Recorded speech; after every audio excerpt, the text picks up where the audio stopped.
नाम पहले सुल्ताना था और अब गुरुजी आप लोगों के लिए जो है वो उनको तो मैं भाई बना चुकी हूँ और उन्होंने मेरा नामकरण करके मुझे अब शोभी नाम दे दिया है, शोभी। कहाँ की रहने वाली हैं? मैं खास छत्तीसगढ़ बिलासपुर से ही हूँ।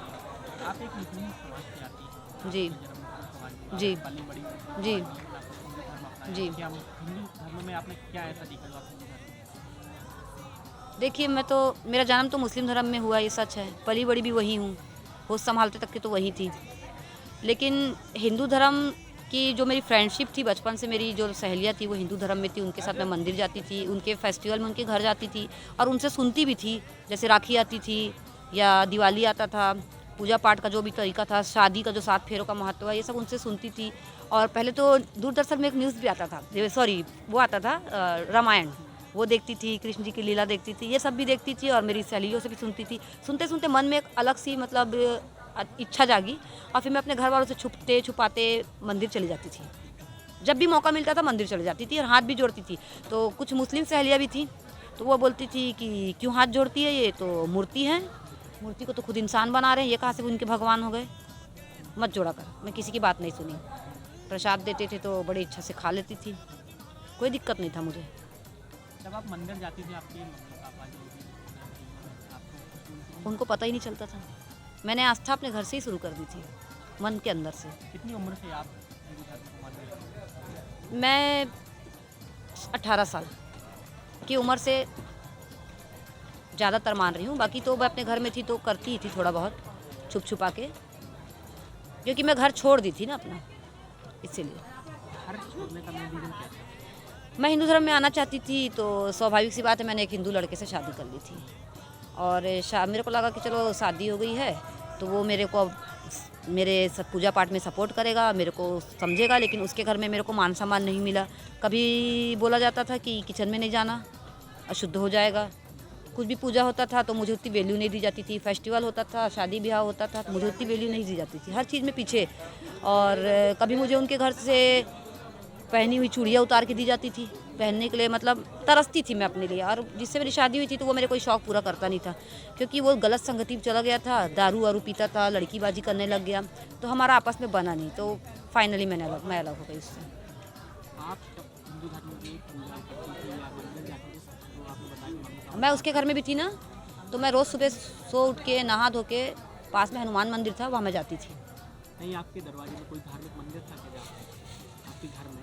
अच्छा, वहाँ, हाँ वहाँ एक मंदिर था। अब कितने साल पुराना है वो तो नहीं पता, लेकिन बोलते हैं कि बहुत पुराना है। कौन से भगवान थे? राम मंदिर था वो। तो आप मस्जिद नहीं जाया करते? जी, मस्जिद में नहीं जाते थे? मस्जिद में तो देखो हमारे समाज में लड़कियों को वैसे भी जाना अलाउ नहीं रहता है। लेकिन हाँ, मैं मदरसा गई हूँ, मैंने कुरान शरीफ पढ़ रखा है, उर्दू भी कुछ हद तक पढ़ लेती हूँ, लेकिन नमाज भी पढ़ी हूँ, लेकिन उतने मन से नहीं करती थी।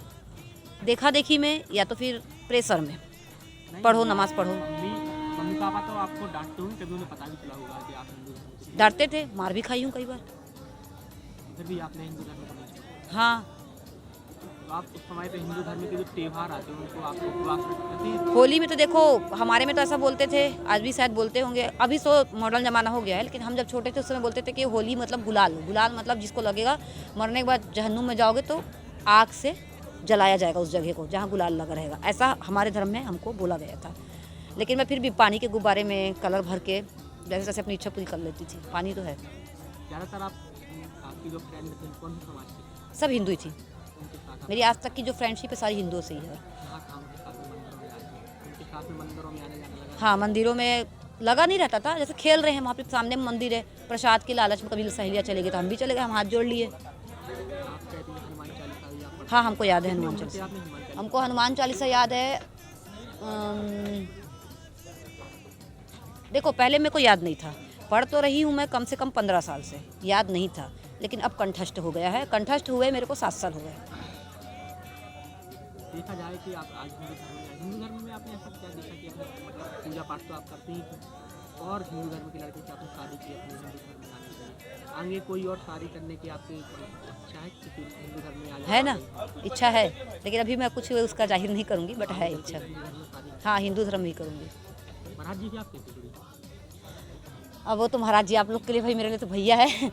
उनका मैं यूट्यूब में देखती थी, तो सबसे पहले तो 1-2 बार देखा मैंने तो उतना बिलीव नहीं हुआ, क्योंकि दुनिया है पाखंडियों की, तो विश्वास नहीं हुआ। आजकल तो कई पाखंडी आए, जैसे अपने आसाराम बापू के भी बहुत चलते थे वैसे, तो विश्वास उड़ गया था ये पंडितों से। और मैं, आप विश्वास नहीं करोगे, मैं आज भी मंदिर जाती हूँ ना, मैं किसी पंडित को या दान पेटी में पैसे नहीं डालती।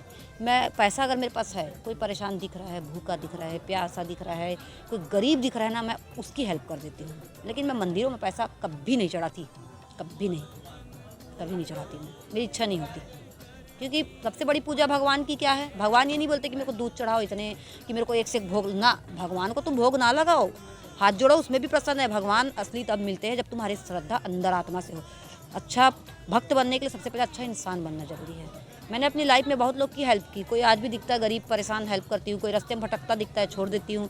कोई किसी घर में खाने को नहीं है तो मैं चंदा इकट्ठा करके उसको राशन भी खरीद के देती हूँ, मैं ये भी करती हूँ। लेकिन दुनिया और समाज ने मेरे को जीने नहीं दिया। लोग बोलते हैं कि ये डाइवोर्सी है, अकेली है, इसके माँ बाप लोग इसलिए नहीं पूछते, कैरेक्टरलेस होगी, चरित्रहीन होगी, पता नहीं क्या क्या। बहुत लोगों ने मेरा फ़ायदा उठाने की कोशिश किया। मेरी 1-2 जॉब भी इसी वजह से गई। अकेली थी, फ़ायदा उठाने की कोशिश करते थे, नहीं आई बात में, कुछ ना कुछ बहाना मुझ पर ब्लेम लगा के बदनाम करके हटा दिए, ये भी किए, जबकि मैं ऐसी थी नहीं कभी। कालो परफॉर्म आज महाराज जी की आज जुड़ी हैं कलाओं के मंच। अच्छा, मैं आपको यहाँ की एक रियल बता रही हूँ बात, जो मैं अपने अंदर से फील करी हूँ। जब मैं कल थी एक दिव्य दरबार, और परसों था 20 तारीख के। 20 तारीख के मैं रात में 10:30 बजे अपने घर से निकली, क्योंकि मेरे को ये लगा कि दिव्य दरबार है। 21 तारीख के शनिवार भी है, हनुमान जी का दिन है, जाहिर सी बात है बहुत भीड़ रहेगी, क्या पता मेरे अर्जी लगे ना लगे, दर्शन हो ना हो करके मैं 20 तारीख की ही आ गई थी। लगभग 11:45 बजे मैं पहुंची कहाँ, जहाँ प्रश्नोत्तरी चलता है उस मैदान में। वहाँ मैंने गाड़ी लगाई अंदर में, और मैं पूछी 1-2 लोग, इतनी भीड़ क्यों है? तो यहाँ आने वाले हैं, बोले महाराज जी आने वाले हैं। मेरे को बड़ा अच्छा लगा सुन के। फिर मैं बैठी वहाँ, उनके दर्शन भी की, वो आए, हाथ उठाई प्रश्नोत्तरी के लिए। मेरे को कुछ प्रश्न पूछना था शनि महाराज को लेके, तो नहीं हो पाई बात, क्योंकि वो चले गए, थोड़ा सा परेशान थे, तबीयत क्योंकि उनकी सही नहीं थी, थक गए थे, काम ज़्यादा किए थे, तो वो चले गए। फिर मेरा विश्वास था कि चलो मेरी अर्जी तो लग जाएगी करके। फिर मैं घर नहीं जाके यही पंडाल में सो गई आके रात में, और फिर सुबह 5 बजे उठी, इंतज़ार करती रही। आए, दिव्य दरबार चालू हुआ, मेरे को लगा अब आएगा मेरा नंबर, अब आएगा मेरा नंबर, लेकिन नहीं आया, बिल्कुल नहीं आया नंबर। मेरे एक भाई है, अजय नाम है उनका, वो ट्रेनर है, वो हनुमान जी के भक्त हैं। उन्होंने मेरे को एक दिन पहले बोला था कि दीदी आपके साथ कुछ ना कुछ होगा, आप बहुत पूजा पाठ करती हो। ये देखो मेरे गले में, ये दिख रहा होगा, मैं हमेशा राधा कृष्ण पहन के रखती हूँ अपने पास, गले में ही रहता है मेरे। तो उन्होंने भी कहा, तो मैं बोली अब देखो आपकी ज़बान लग जाए तो अच्छी बात है, भक्ति करती हूँ तो शायद हो सकता है फल मिल जा करके। आज उनकी ज़बान लग गई। वो भाई को भी मैं, अजय भैया, बहुत बहुत शुक्रिया देना चाहती हूँ आपको। तो फिर मैं जब यहाँ आई तो अर्जी नहीं लगी मेरी, और उसके बाद प्रेत दरबार शुरू हो गया। फिर मेरा मन टूट गया। मैंने झूठ नहीं बोलूँगी, आज भी पंडाल में बैठी हूँ भगवान के सामने, सन्यासी बाबा के सामने, मैंने एक ही बात कहा। पहले तो बोली, हे कान्हा जी, मैं आपकी इतनी भक्ति कर रही हूँ पूरी आस्था से, दूसरे समाज की हो के, इतना तो हिंदू समाज की लड़कियां आज के ज़माने में पहनने होने, मेकअप, मूवी में ही बर्बाद है, लेकिन मैं इतना करती हूँ। आपका पूरा फ्री टाइम में बागेश्वर वाले मेरे भैया हैं, इनका वीडियो देखती हूँ, अनिरुद्धाचार्य महाराज है, उनका भजन सुन लेती हूँ, और लास्ट में बागेश्वर धाम के भजन गीत, कृष्ण जी के भजन, राम जी के भजन कथा, बस इसी को सुनती हूँ। मैं हिंदी गाने नहीं सुनती, मेरे को मन ही नहीं करता। तो मैं यही बैठी थी पंडाल में, मेरा अर्जी नहीं लगा, प्रेत दरबार शुरू हो गया तो मेरा मन टूट गया। फिर मैं बोली कि हे बागेश्वर धाम वाले हनुमान जी, अगर आप वहाँ साक्षात विराजमान हो, जैसा मैं सुन रही हूँ और देख रही हूँ, ये सत्य है, तो आज ऐसा कोई चमत्कार कर दो जिससे मेरी आपके प्रति आस्था बहुत ज़्यादा बढ़ जाए। फिर मैं आपके धाम की पेशी लगाना शुरू कर दूँगी। हे सन्यासी बाबा, अगर आप हैं यहाँ देख रहे हैं तो मुझे देखो और सुनो, आज ऐसा कुछ करके दिखा दो कि मेरे मन में आपके प्रति आस्था पूरी तरह से बढ़ जाए। उसके बाद में अचानक से करिश्मा हुआ, जाने वाले थे भैया, फिर वो अनाउंसमेंट हुआ कि 4 लोग आए हैं अपने धर्म में वापस आने के लिए उड़ीसा से। उनका सुन के पता नहीं मेरा दिमाग क्या हुआ, मैं धक्का धुक्की दे के एक पुलिस वाले के पास चली गई। पुलिस कर्मचारी थे हमारे भैया, पता नहीं कौन है। तो उनको मैं बोली, भैया मैं मुस्लिम समाज से हूँ, मैं पूजा पाठ अच्छे से करती हूँ, हनुमान चालीसा वगैरह पूरा याद है, सुंदरकांड का पाठ भी करती हूँ जितना होता है, पूरा तो नहीं पढ़ पाती क्योंकि काम में जाना पड़ता है, ना याद है मेरे को, तो थोड़ा थोड़ा करके पढ़ती हूँ, लेकिन पढ़ती हूँ। और थोड़ा सा मैं आपसे रिक्वेस्ट कर रही हूँ, जाके आप समाज में जो समिति वाले हैं उनको बता दीजिए, हो सके तो ऐसे करके बोली। तो उन्होंने जैसे ही बताया तो एक समिति के भाई ने आए, मेरे को दौड़ते बोले चलो जल्दी महाराज चले जाएंगे। फिर दौड़ के आई मैं उनके साथ। आने के बाद यहाँ मीडिया वालों ने घेर लिया, क्या हुआ क्या हुआ। जब पता चला तो मैं मीडिया वालों को साइड करी। उसके बाद वो भैया के साथ में एक रहते हैं ना महाराज जी, उनका नाम नहीं पता, जो साथ में रहते हैं, उनको कान में डाली गई बात। वो मेरे से आके पूछे, मेरा नाम पूछे, मैं उनको बताई मेरा नाम सुल्ताना है। फिर वो भैया के कान में बात डाले जाके धीरे से, फिर मेरे अंदर जाके ऊपर गई। फिर जो हुआ आपने सब ने देखा जो मेरे। नहीं, आप कल भावुक भी हो गई थी। बहुत ज़्यादा भावुक क्यों हुई? भावुक बहुत सारी वजह से हुई थी। पहले तो भैया के साक्षात दर्शन हुए, जिनको देखने के लिए लोग तरसते हैं, मिलने के लिए, मैं उनको देखी। और ऊपर से फिर उन्होंने मेरे को बहन स्वीकार लिया सबके सामने, मेरे को एक इतनी बड़े मान दे दिया। मैं सपने में भी नहीं सोची थी, सही बता रही हूँ, मैं सपने में भी नहीं सोची थी कि मतलब मैं दर्शन करने के लिए आई हूँ। उन्होंने मेरे को इतना मान सम्मान दे के बहन बना लिया सीधा। राखी के लिए भी हाँ बोल दिए। मैं फिर बहुत ज़्यादा भावुक हो गई कि मेरे समाज में मेरे को मान सम्मान नहीं मिला। उसके बाद में जब मैं अपने समाज से अलग हुई तो भी ये कुछ गलत लोगों की गलत सोच की वजह से मेरे को मान सम्मान नहीं मिला। मेरे को हमेशा नीचा साबित करते रहे लोग। हर चीज़ में मैं आगे थी, हर चीज़ में आगे थी। मैं लड़कों से आगे थी काम में। अगर आप लोग सुन रहे हो, जो जहाँ मैं काम करती थी, मैं आप लोग का नाम नहीं लूँगी, लेकिन आप लोग को पता है ये चीज़ कि मैं लड़कों से आगे थी काम में। मेरी काबिलियत लड़कों से कम नहीं, ज़्यादा थी, लेकिन मुझे सिर्फ इसीलिए बदनाम कर दिया गया। बोलते थे कि ये गलत है, ये फंसाती होगी लड़कों को, अकेली रहती है, चालबाज होगी, शादी करके छोड़ना इसका फितरत होगा, पैसे के लालच में करती होगी, न जाने क्या क्या। और फिर लास्ट में मेरे को बोले कि तुमको यहाँ से हटा के ट्रांसफ़र कर रहे हैं। ट्रांसफ़र के नाम से बोले, फिर ना ट्रांसफ़र दिए ना कभी फ़ोन आया, चली गई जॉब। कुछ लोग वहाँ थे मेरे ऊपर गंदी नज़र बहुत लोग रखे थे, कुछ नहीं बहुत लोग रखे थे, क्योंकि मैं अकेली थी ना। मैं ये अकेली लड़की को ना हर कोई गंदी नज़र से देखता है, ये समाज ऐसा ही है। आपका जो परिवार था, कितने लोगों का परिवार था? 3 भाई, मम्मी पापा, मैं 6 टोटल। अभी उनका फ़ोन कॉल आया हो या फिर बहुत कम बात होती है, मतलब से। कभी साल भर या महीने में? नहीं, साल महीना नहीं, मैं कॉल करूँगी तो उठाते हैं, ऐसा नहीं है। 4 बार 5 बार कॉल करूँगी तो उठा भी लेंगे। हाल चाल खुद से नहीं पूछते कि बेटी तू कैसी है, खाना खाई नहीं खाई। कोरोना के समय भी मेरे को उतना ज़्यादा नहीं। और उसके बाद बस बोलेंगे चल ठीक है रखूँ, बस फ़ोन काट देंगे। कभी प्रयास किया? तरसती हूँ माँ बाप के प्यार के लिए, मैं सही बता रही हूँ। बोलते हो कि आ जाओ अपने, कभी उनसे बात? बोलते हैं आजा बेटा, यहाँ घर आने के लिए तो मना है मेरे को, घर नहीं आना। तेरे भाई लोग बोलेंगे, परिवार वाले बोलेंगे, मामा लोग बोलेंगे, रिश्तेदार लोग, घर मत आना। हम कभी आएंगे रायपुर तो हम मिल लेंगे, हम कभी आएंगे बाहर तो बाहर मिला के मिल लेंगे, घर मत आना। घर नहीं आना।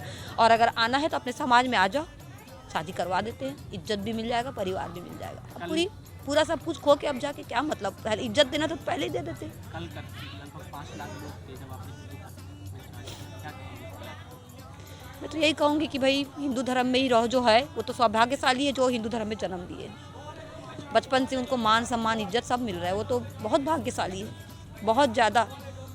और भाग्यशाली इतने हो कि भी दूसरे धर्म में जा रहे हैं तो बेवकूफ़ी है। तो सनातन धर्म तो धर्म ही है। सनातन धर्म, प्रभु श्री राम को देखो, मर्यादा पुरुषोत्तम, कभी अपनी पत्नी के अलावा किसी और के बारे में सोचे नहीं सोचे।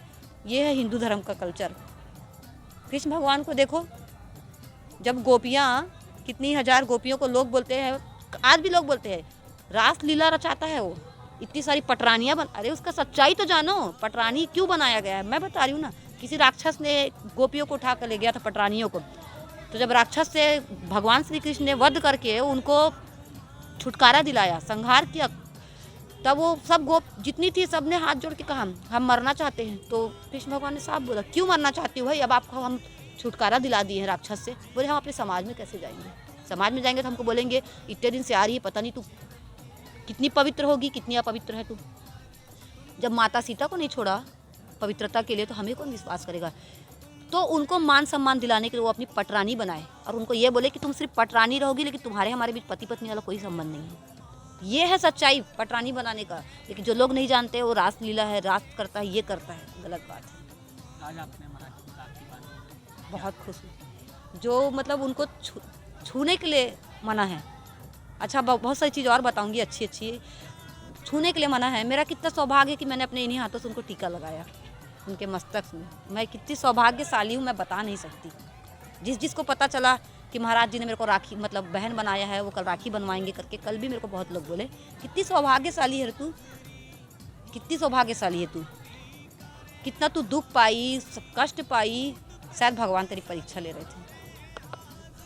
भगवान तेरी परीक्षा ही ले रहे थे। सच्चे मन से भक्ति करोगे ना, उसका फल एक न एक दिन मिलता है। आपने एक उन्हें फोटो भी है कि कौन से भगवान की फोटो आपने वो मैंने दी है उनको राम जी के पूरे दरबार की।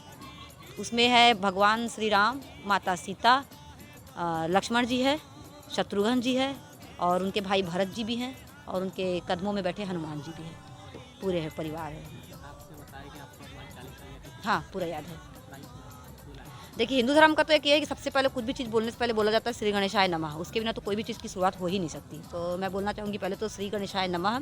श्री गुरु चरण सरोज रज, निजमन मुकुर सुधारी, बरनऊ रघुवर बिमल जश, जो दायुक फलचारी। बुद्धिहीन तनु जानिके, सुमिरौ पवन कुमार, बल बुद्धि विद्या देहु मोहि, हरहु कलेश विकार। जय हनुमान ज्ञान गुण सागर, जय कपीस तेहु लोक उजागर, रामदूत अतुलित बलधामा, अंजनी पुत्र पवन सुत नामा, महावीर विक्रम बजरंगी, कुमति निवार सुमति के संगी।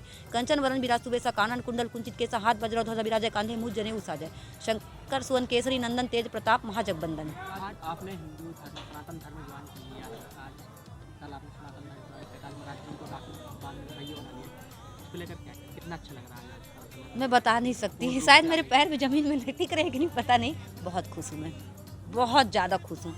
भैया जब मेरे को देखी गई मंच में, मेरे को देख के स्माइल किए, बहुत खुश थी। और हाँ, एक चीज़ और है, भैया ने शायद कल ही बोल दिया था यहाँ जजमान परिवार को कि हमारी बहन के लिए कुछ मंगा लीजिएगा। मैंने इसको अभी तक नहीं खोला है, खोला नहीं अभी तक कि क्या है नहीं जानती मैं इसमें। बोलिए क्या है? तो मैंने देखा नहीं है। मैंने सोचा था कि आराम से भगवान के पूजा वूजा करके फिर खोलूँगी। श्री गणेशाय नमः बोलूँगी। कोई भी अच्छी चीज़ करने से पहले मेरे भैया ने दिया है, ये भैया के तरफ से ही हुआ जजमान साड़ी परिवार। क्या है? ये साड़ी है जी। आज क्या आप साड़ी पहनेंगे? नहीं, आज से कैसे पढ़ूंगी जब शादी होगी ना। शादी हो जाएगी। मैं ये बोलना चाहूँगी, जब मैं शादी कर लूँगी। आपके धर्म में साड़ियाँ नहीं पहनी जाती। मैं तो आप हिंदू धर्म हाँ, हम तो पहनेंगे। हम जब शादी कर लेंगे, इसी साड़ी को पहन के हम भैया के बागेश्वर धाम, शादी के बाद उनसे जब मिलेंगे पहली, ऐसे नॉर्मली तो मिल लूँगी, लेकिन शादी करके जो पहली मुलाकात होगी शादी के बाद, वो इसी साड़ी में होगी। शादी के बाद जो पहली मुलाकात होगी मेरे भाई के घर, ये इसी साड़ी में होगी। आज से बागेश्वर धाम वाले बालाजी मेरे पिता है और भैया तो मिल ही गए, तो भाई भी मिल गया और पिता भी मिल गया। मुझे और कोई चीज़ की कमी नहीं है।